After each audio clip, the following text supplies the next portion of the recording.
Hi guys, my name is Ordabek Duissen and I'm the section first violin with the Worth Symphony and also Concertmaster of the Irving Symphony Orchestra.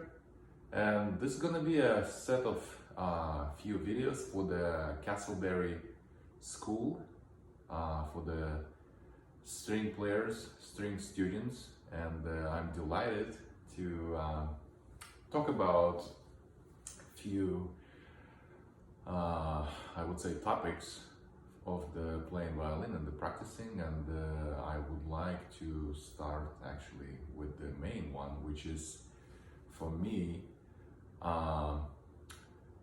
when I even before since the case is open now, now I would like to say that before I tune my instrument and get the bow and put the rosin, which we'll get to it later, I always actually do stretch before.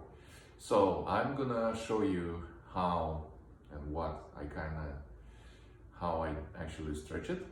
And usually, of course, I stand up and try to, relax my whole body. And oh yeah, by the way, I'm gonna take my watch. And I actually strongly suggest that you do the same.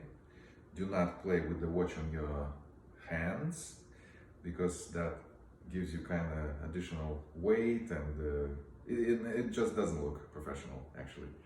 So watch off always.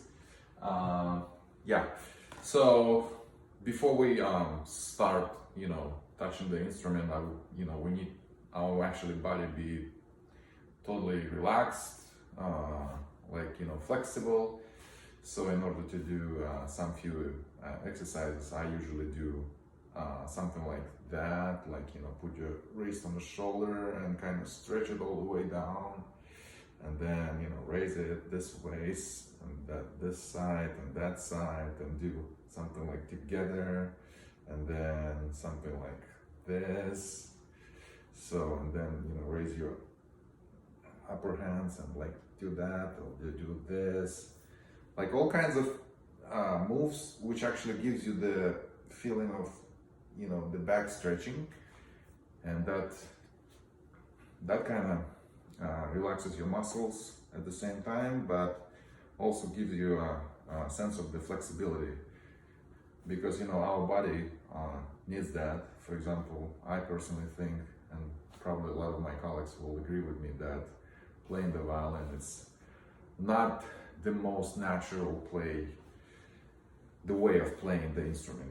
For example, the piano players, they sit down, for example, and put their hands on the keyboard.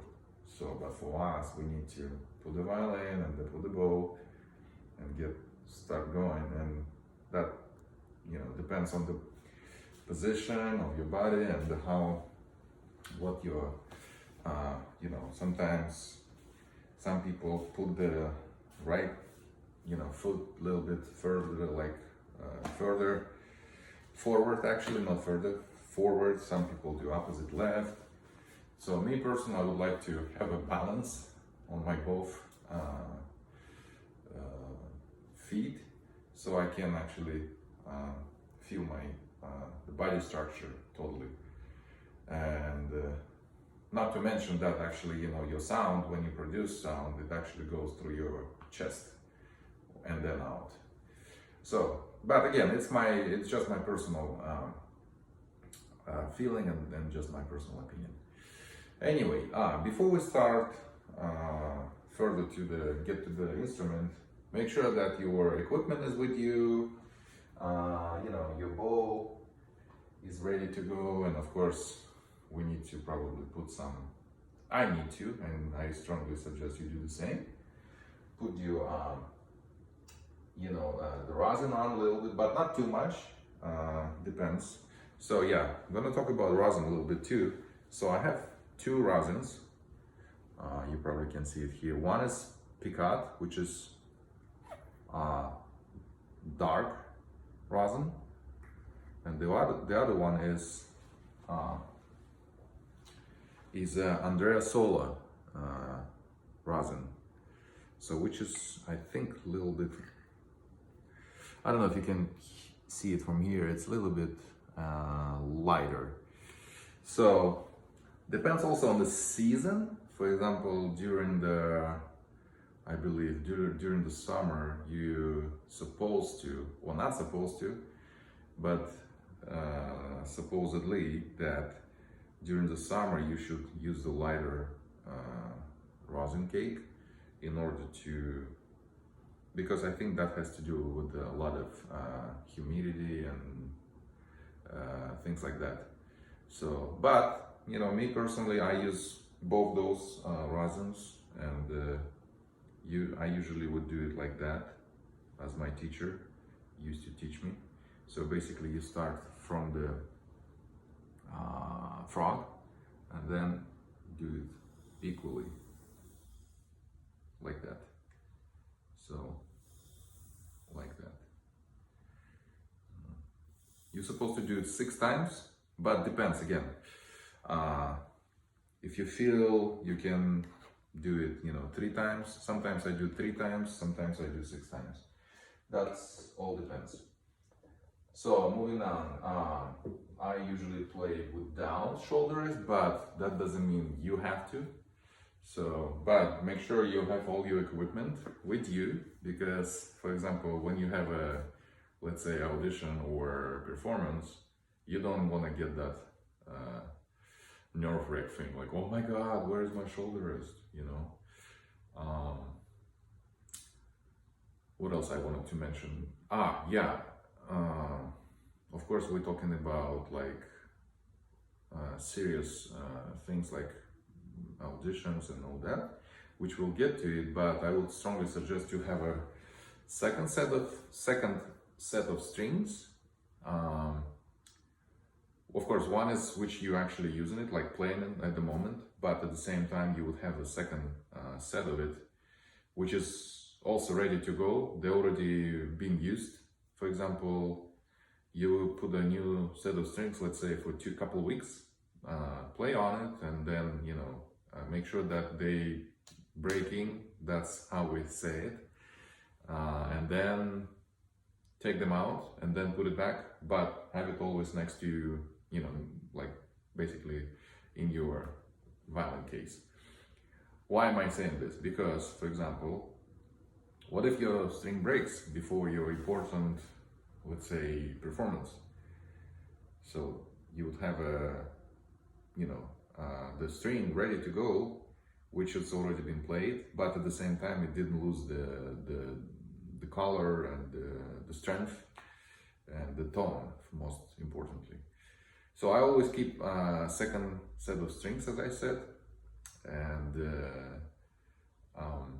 yeah, if something happens, I always can, you know, put it, and then it will be ready to go on. So what else?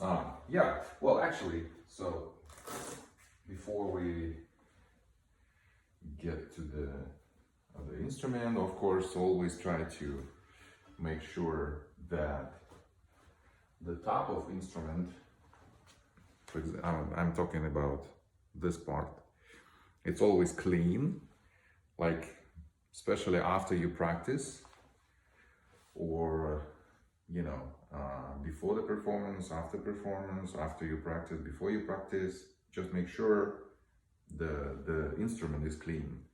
Okay, so because rosin gets into the wood, and then it's when it soaks in there, especially when it's humid, it's hard to take it off. I mean, the powder, the rosin powder layer, it's hard to wipe it off, and then it might become a problem for the varnish. Okay, and then that creates additional work for the luthier. So that's the person who actually